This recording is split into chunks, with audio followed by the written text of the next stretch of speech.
Elizabeth Warren once again proved how much she is out of step with the current progressive movement in the country. I might actually be the first person in independent media or on YouTube to cover this, but yesterday Elizabeth Warren put out a policy proposal that would, quote, help our military lead the fight against climate change. I'm going to be straight up with you. I think this is a terrible policy proposal for two main reasons. First of all, the goal that she has, which is to drastically reduce the carbon emissions from the US military, can be met in a much quicker and more efficient way than she's proposing. But the quicker and more efficient approach would require her to have a better understanding of US foreign policy and the military-industrial complex and US empire overall, which she clearly does not have. And that is something that people on the left have acknowledged to be one of Elizabeth Warren's greatest flaws. Which brings me to the second major problem I have with this policy proposal. This critique is less about the specifics of the policy proposal, but rather what voters can imply from this. This confirms what a lot of people were worried about, which is that Elizabeth Warren would not be moving her foreign policy further to the left during the campaign, and she will not adopt a more anti-interventionist, anti-imperialist message. Before I go any further into my critique, let me give you guys the proposal from Elizabeth Warren. Her or her team put out a piece in Medium. It starts by explaining the threat that climate change poses to military bases in the United States and around the world, and also how much it has cost to repair damage that has been caused by extreme weather events. And then she gets into the specifics about how much the US military contributes to climate change. The billions of barrels of oil that these bases and the equipment use every year, which makes the US military the single largest polluter on the planet. So all of this is laying the groundwork for her grand new policy proposal that's going to fix all of that. Her goal is to protect military bases from climate change by upgrading them so that they can withstand more aggressive extreme weather events in order to avoid all the costly repairs that go into replacing damaged equipment and all of that. And she also wants to drastically lower the carbon emissions from the military to prevent the apocalyptic scenario that scientists have predicted in an attempt to protect our bases from the damage of powerful weather events. She proposes 4 things to meet those goals. She says the Pentagon should achieve net zero carbon emissions for all of its non-combat bases and infrastructure by 2030. She also wants to create a dedicated source of funding to adapt our bases in the US and around the world. And she wants to fund that by asking contractors who have not achieved net zero carbon emissions to pay a small fee of 1% of the total value of their contract with the government. And then she wants to invest billions of dollars into a new 10-year research and development program at the Defense Department focused on microgrids and advanced energy storage. Then she wants to have the Secretary of Defense appoint a senior official within the Defense Department and each of the military services to ensure that top to bottom our military is prioritizing the climate threat. So that's what I got from the piece in Medium. So let me tell you what I think about some of these specific ideas before I get into my main objections with the proposals from Elizabeth Warren. With this proposal from Elizabeth Warren. So she says she wants to basically fortify all of our military bases around the world so that they are able to deal with extreme weather events that are exacerbated by climate change in order to avoid costly repairs and damages. In theory, that sounds like a smart idea. You would spend less money being prepared to deal with strong weather events than you would to repair the damage from those weather events. But my problem is there are some assumptions grandfathered into that argument that I don't accept. The argument that needs to be had before we decide that we need to upgrade all of our military bases is whether or not it's appropriate to have 900 plus military bases around the world. We have more military bases in more countries than anyone else in the world. Why is that? Why is it that France doesn't have 900 military bases around the world? Why is it that the UK doesn't have 900 military bases around the world? Or Australia? It's because they realize that it's unnecessary, it's costly, it doesn't help the citizens of their country, and it is an extremely aggressive, militaristic posture to take with your neighboring countries around the world. Here in the US, the overt militarism and imperialism is just grandfathered into the discussion. People believe that we have the right and authority to be the world's policemen and to stand vigilant and ready to attack everywhere and anywhere a problem may or may not arise in the world. That's the only way you can justify having 900 military bases in over 100 countries that cost over $100 billion to maintain every year. But I don't buy into that. I don't agree with that. And I think that worldview has allowed us to rationalize and justify past and ongoing atrocities from the US military. Because hey, we're the world's policemen, so if we have to overthrow a government here or there, or if we have to fund terrorists in this country or in this region, or if we have to have our CIA start some type of coup and unrest in a country, if we have to slap sanctions that kill 40,000 people onto a country, well, it's justified because we're just being altruistic and we're just defending freedom and democracy around the world. So, of course, we have to act like the world empire. Unfortunately, it seems like Elizabeth Warren is one of those people who buys into that logic of the necessity of US empire. So not only is the fact that she wants to fortify all of our military bases a problem for me, there was something in the way that she wants to fund it that I also find problematic. She wants to fund this upgrade to military bases with basically a 1% tax on the billions of dollars in contracts that we give to these huge defense contractors. And again, in theory, I'm not opposed to the idea of imposing a tax on the contract for something like climate change preparedness. But it just feels like this is another example where Elizabeth Warren just grandfathers in the status quo of the military-industrial complex. Because in that piece, she goes on about how we spend billions and billions of dollars on these contracts with these corporations like Boeing and Lockheed Martin and Honeywell and all these different defense contractors.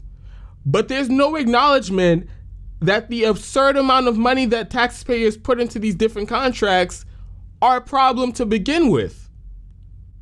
I'm sure that people in my audience are aware of the highway robbery that has been US government defense contracts. The F-35 fighter jet program, where we were paying Lockheed Martin to come up with a new generation of fighter jets completely unnecessarily because we aren't even at war with a country that has an air force. So the US government spent around $1 trillion on this program before they even got the jets to fly. So understand something. US taxpayers subsidized Lockheed Martin with $1 trillion to come up with an unnecessary new generation of fighter jets. And for years, the planes that they were building couldn't even fly. Or the stories about how we're purchasing absurd amounts of military equipment like tanks and warships and submarines that people in the Pentagon were saying that they don't even need.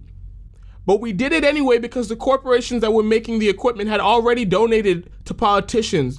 So in order to keep that gravy train flowing, the politicians know that these defense contractors needed to make a return on investment. So they gave them these giant no-bid contracts for shit that we didn't even need.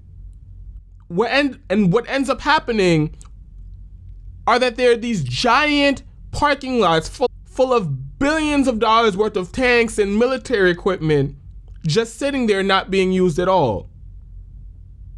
So Liz, where's the plan to cut all of these unnecessary no-bid contracts that the government's been giving to defense contractors? In fact, I can guarantee that if you were to just cut one unnecessary government contract like the F-35 program, you would have enough money to fortify your military bases. But like I said, she seems to grandfather in the status quo of the military-industrial complex. She doesn't believe that there needs to be a major shakeup in the way that things are done at the Pentagon. But she wants to tweak little things around the edges, make sure the bases are protected from weather events. She wants to charge a 1% tax on defense contractors for them to pay for it. But what she hasn't acknowledged are the fundamental problems that we have with the Pentagon and the defense contractors and the military-industrial complex in general. Which leads me to my next point. If you want to drastically cut carbon emissions coming from the US military, if you want to avoid how much it costs to repair the damage to our bases and equipment after extreme weather events, there's a very simple way to do it. You close the overwhelming majority of US military bases and end the illegal, unnecessary wars that we're fighting in around the world. Let's say you cut the military bases we have from 900 bases to 100 bases, which I still think is a little too much. Let's say you went from 8 illegal military inventions and a whole shadow war all over the continent of Africa to 0 wars. You could cut carbon emissions by at least 70, 80%. You'd cut out the need for most of these wasteful no-bid defense contracts. You would save trillions of dollars in taxpayer money, and it would be more cost efficient to fortify the 100 military bases as opposed to 900 military bases. And you can do all of that without Congress. All you would need are a few executive orders, and the goal that you have set could be met with, and in a much shorter time frame, somewhere around 2 to 4 years. But like I mentioned earlier, to Elizabeth Warren, an idea like this would be too radical, and it's too far outside of the establishment consensus when it comes to our military. She would never propose closing 800 military bases and ending all of the illegal wars that we're fighting in overseas. Which brings me to my second major disagreement with this policy proposal. The implications of this proposal confirms what a lot of people on the left were worried about, which is that Elizabeth Warren would not be moving her foreign policy further to the left during the campaign, and she will not adopt a more anti-interventionist, anti-imperialist message. If you were planning on ending all of these illegal military interventions that we're involved in around the world, that would drastically cut our military's carbon emissions. Because I don't know if you know, war causes a lot of pollution. The fuel it takes to move all of this equipment and to fuel the bases and to get the vehicles moving and to do airstrikes, not to mention the pollution that all the explosions from ordnance causes. To go from 8 interventions to 0 would be a huge step toward getting the military to 0 carbon emissions. And the fact that she didn't mention that in this policy proposal at all means she has absolutely no intention of doing that. And that's a giant problem. Non-interventionism and anti-imperialism are some of the hallmarks of a true progressive in 2019. And Elizabeth Warren's foreign policy has not been great. She has voted yes to approve the Pentagon's absurd military budget time and time again. Ending our wars in Iraq and Afghanistan and in Syria and Yemen have not been a priority for her. If you've ever seen her call out the military-industrial complex and how defense contractors have bought both parties, or the fact that there's a consensus among the establishment to always be more militaristic and more imperialistic at the expense of US taxpayers and civilians overseas who are the victims of our relentless bombing campaigns and regime change wars. If you've ever heard Elizabeth Warren strongly make that case, feel free to let me know, because I must have missed it. And this proposal from her is proof that she's not changing anytime soon. It was bad enough that she was one of the 435 people in this country who have direct oversight when it comes to our wars in Iraq and Afghanistan and Syria and all over the Middle East. And she still chose to largely be silent on the atrocities of the US military.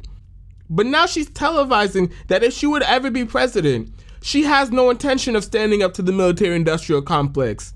And that is entirely unacceptable. The profile of Elizabeth Warren is very baffling and can be confusing at times because she has championed some great policies like the CFPB and reinstating Glass-Steagall, and she wanted to make Dodd-Frank and Wall Street regulations stronger after the crash. She's put out some nice proposals on the campaign trail. But the fact of the matter is, you cannot trust Elizabeth Warren when it comes to the most important progressive policy priorities. She's backpedaling on Medicare for All and is trying to push corporate establishment Democrat alternatives to Medicare for All, like Medicare buy-ins and lowering the eligibility age that I've gone over numerous times on this show. On Money in Politics, she is now boasting about the fact that she will take corporate money in a general election after she has spent all this time adamantly explaining how corporate money corrupts politicians. And on foreign policy, she wants to continue the status quo of the military-industrial complex unabated. If she just had one of those issues, it would be a giant red flag, and you'd have to really examine how committed she is to the progressive movement. But she has all of those glaring issues, and people are still really trying to have the debate whether or not she's the second best progressive in the Democratic primary over Tulsi Gabbard. Some people are trying to debate if she's more progressive than Bernie Sanders. That's fucking crazy talk. Elizabeth Warren is very much in favor of the status quo. She is not a revolutionary. She's not bringing radical change to DC if she was president. All she has to offer are tweaks around the edges, just enough to keep the masses content. So if people want universal daycare and it would cost almost nothing, yeah, she can make it happen. People want tuition-free college, which is the next logical step in our education system. We have free education all the way up to high school, so the next logical step is higher education. It will cost almost nothing in the federal budget, and on top of that, there would be a huge return on investment. So Elizabeth Warren's okay with that. Breaking up Facebook, almost no one in the country disagrees with that. It's hard to even make a case against that. There are even some people within the company who agree that needs to happen. So that's something Elizabeth Warren could get behind. But anything that fundamentally reshapes the structure of our society and that are progressive priorities, you cannot trust Elizabeth Warren to be there and to fight for it. I really had no intention of coming out into this primary season looking to blow up the spot of people who are considered progressive allies. But I feel like a lot of people in independent media are either being dishonest and disingenuous when it comes to Elizabeth Warren for whatever reason they might have, or they are incredibly naive and biased so much that they cannot see those glaring flaws for what they actually are. They keep trying to make excuses for her. They keep trying to pretend like these are just slight differences in opinion, but Elizabeth Warren is a tried and true progressive, and if she's a president or if Bernie Sanders is the president, there's no real difference there. But I don't agree with that. Elizabeth Warren has many disqualifying policy positions for progressives. We can't trust you on Medicare for All. We can't trust you not to take corporate PAC money. And we can't trust you to stand up to the military-industrial complex. So if this was any other politician, that's 1, 2, 3 fucking strikes, you're out. We can't trust you on the most important policy priorities. But this fucking CFPB, it's always the CFPB. It's always that. And because of that, she is above reproach for a lot of people. She is untouchable. You cannot question her progressive bona fides. You can't question her commitment to the movement. You can't question whether or not she actually fights for progressive policy priorities because of the fucking CFPB. Well, I'm here to tell you, the CFPB, I love that shit. I love how hard she fought the Obama administration for Wall Street reform. But that shit, it does not override all the other shit. Somebody has to say that shit. It does not override all of her other glaring flaws. So this new policy proposal that she's put out might be the nail in the coffin for me, because I tried to hold out hope that maybe she would catch wind of the popularity of the anti-interventionist rhetoric and the anti-imperialist rhetoric, and she would try to embrace that and change her policy position when it comes to the military-industrial complex and U.S. foreign policy, but she hasn't. This policy proposal, it confirms that she has no intention of doing it. So what's the fucking debate? What are we talking about now? What the fuck are we talking about? All her other policy proposals are window dressing. It's just like Cory Booker and his fucking baby bonds for black kids to address the wealth inequality, the racial wealth inequality. It's just like Kamala Harris and her tax credits. All of that is window dressing because you don't actually stand up for real progressive priorities. And I have to say the same goes for Elizabeth Warren, because yeah, you can break up Facebook. Yeah, you can push for universal daycare. Yeah, you can push for free college. Yeah, you can raise taxes on the rich. But you do not support real structural fundamental change, radical change that needs to take place in the United States. And that's a problem. And we don't need somebody to come in the White House and continue the status quo like every other fucking president before.